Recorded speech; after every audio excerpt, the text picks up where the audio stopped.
The people make the most beautiful constellations. Here we are beautiful, here we are, here we be. Black. And somehow, that is enough.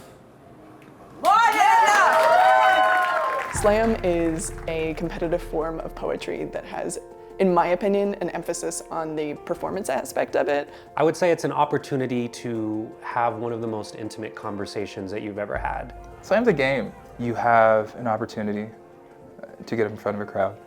You have approximately 3 minutes to read a poem, an original work of art.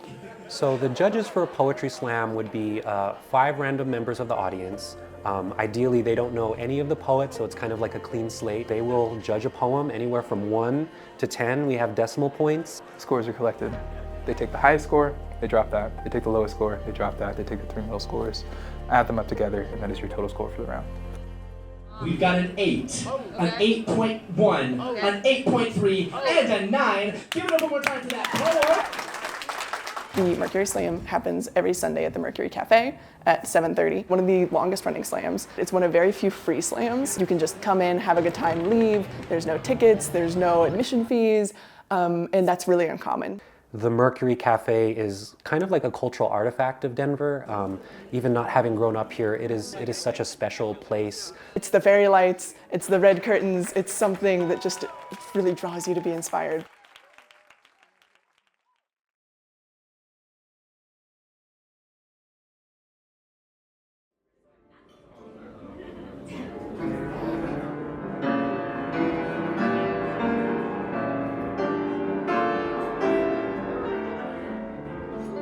We are preparing for a regional poetry slam. We're representing Colorado. There are folks coming from all over the country. It's kind of a homecoming for me. I was born and raised in Albuquerque, New Mexico. I lived there for 26 years. I have had like a childhood fantasy of being on a Denver team since I was 17 years old. When I would finish doing my practice with the Albuquerque poets, I'd go home and I'm like, I wonder what the Denver poets are doing, in these same neighborhoods that we're in now. Like, what are they writing? What is their practice like?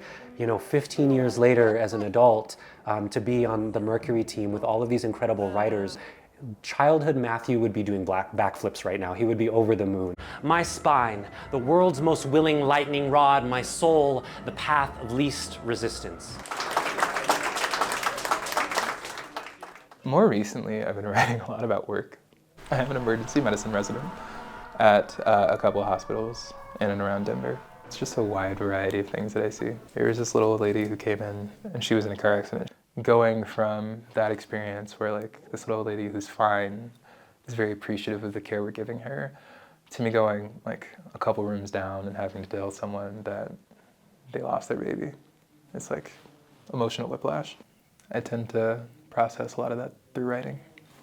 We don't call them alive because here we have never known death. Here every jump shot goes in, every batch of mac and cheese is baked to perfection. The sweet potato pie is always hot and sweet. Fathers always make it back from the corner store. Mothers never weep.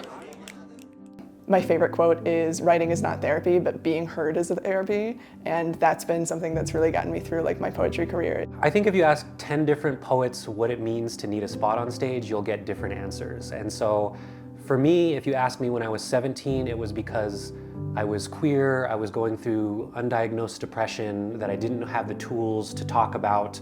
And so being on stage was the closest thing I could get to feeling free. Slamming is for everyone and there is room for everyone.